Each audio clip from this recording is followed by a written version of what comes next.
Okay, so we were talking about how kinetics and kinematics are directly related. So if I consider projectile motion, so if I have a tennis ball and I give it an initial velocity and I leave it, it will just move under the effect of its weight. So this is, they can give me, for example, V0 with the angle of projection, alpha, and this will be enough for me to determine its path of motion. Because first, what I can do is to draw what we call the free body diagram, which will represent all forces acting on this particle.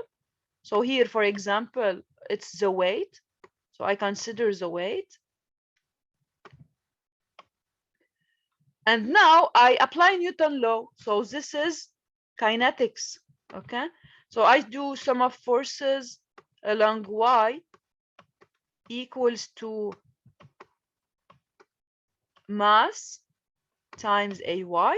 And as we said, we should fix a coordinate system. So for example, if I take y-axis upward, then I have minus w, which is minus mg equals to so here, this is sum of forces along y. So this will give me that if I simplify the mass, I get that ay is equal to minus g. So now I know the acceleration along y. And since no forces along x, so this is a 2D motion, okay? I can apply forces in x and in y. Because you know, Newton's law is a vectorial relation. So when I write sum of forces equal ma, this is a vectorial relation that can be projected on axis. So if I have 2D motion, this relation will be decomposed into sum of forces in x equal magx and sum of forces in y equals magy. And if I have 3D motion, I will add a third projection on z. Okay, so here I used sum of forces along y because my force is only along y. So if I apply for this example sum of forces along x equals to magx, then I will find that no forces are acting in x direction. So I will get just that 0 is equal to, since the mass cannot be equal to 0, so the acceleration along x is 0. And this means that the velocity along x is constant. So because we will see together in this chapter. So now, after you find the acceleration from kinetics analysis, to get the velocity and the position, you will move back to kinematics because you will need to relate the acceleration and velocity. And you know that acceleration is derivative of velocity. So if a is 0, this means that velocity is constant. So this small example illustrates how these two topics of kinetics and kinematics are very related together. And in general, we need to combine these two sciences to be able to solve for our dynamics problems. Okay? So after getting the velocity, you can also find the position, because we'll see together in this chapter, okay, that the velocity is defined as, so for example, velocity in x is derivative of position x with respect to time. So when I get v, I integrate to get x, and the acceleration in x is the derivative of velocity in x with respect to time. So what we did here in this simple problem, we started by finding the acceleration. Once I find the acceleration, I integrate to find the velocity.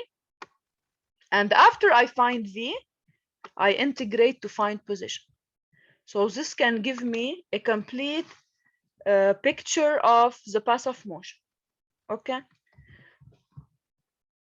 Now, After these two chapters, we will introduce the concept of work and energy. I think you are already familiar with it. So you have considered in school conservation of mechanical energy. So this chapter will go into more details into work of forces and how they affect the energy of the particle. So we are always dealing with a particle. Now, chapter 15 will include analysis on impulse and momentum. When I say impulse, impulse means the action of a force for a certain period of time. So impulse is defined as integral f dt, while work is defined as, if you want, the relation, the effect of a force on displacement. When I talk about work, is integral f dot product of displacement. So a force can only produce a work if it has a component along displacement. Because if I do the dot product, by definition of dot product, that when I do f vector dot product ds, which is displacement, then I should consider the magnitude of the force, the magnitude of the displacement, times cosine the angle in between. So if your force is perpendicular to motion, so theta is 90, the scalar product will be 0, and your force will not be able to perform any work. So we say always that the component of the force that can do a work is the component along motion. If it doesn't have a component along motion, it will do a work of 0. So we'll see together that whenever we have problems where we know the initial state and final state, and we want to relate to displacement between 1 and 2, we use work and energy. And on the other hand, when we give you an interval of time of motion between t1 and t2, so time is involved, then we use impulse and momentum. Okay, so here we'll just go through the ideas. Of course, when we reach the chapters, we will go through the details. So this is for the particle part. Okay, now we'll repeat the same work, so same concepts, same ideas, but now for a rigid body. So we'll start with kinematics of a rigid body. What will be new here is that in addition to translation, you have rotation. Okay, so we'll deal with different types of motion and how to relate the variables which are expressing the motion, which are position, velocity, acceleration. We will see that we have a high analogy between what we learned in chapter 12 and what we will see in chapter 16, because, for example, we said that for a particle, let's say in 1D motion, we have a variable for position, a variable for velocity, a variable for acceleration. If you deal with rotation, instead of linear displacement, the equivalent will be an angular displacement. And instead of dealing with a linear velocity, the equivalent will be an angular velocity. And also, instead of dealing with a linear acceleration, we will deal with an angular acceleration. And we'll see that the relations between x, v, and a will work also between theta, omega, and alpha. So this is why when we understand well chapter 12, it will be easy to switch to chapter 16. Now, after this, as we said, the second step will be to relate these variables of motion to forces. Now, what is new for a rigid body is that in addition to Newton's law of translation, which is sum of forces equals mag, we will add to it the analysis of rotation through sum of moment equations. Okay, so sum of moments equals to inertia about g times alpha, which is the angular acceleration. Who can tell me why for a particle we don't need to apply sum of moments?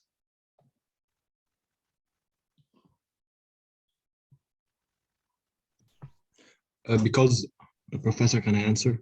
Yes, sure. Because on a particle, and for us to have moment, there should be a distance between the force and g. Very and good. A particle is only 1 point, so the distance is 0. Exactly. So when you have a particle and you represent the free body diagram of it, all forces will pass by this point.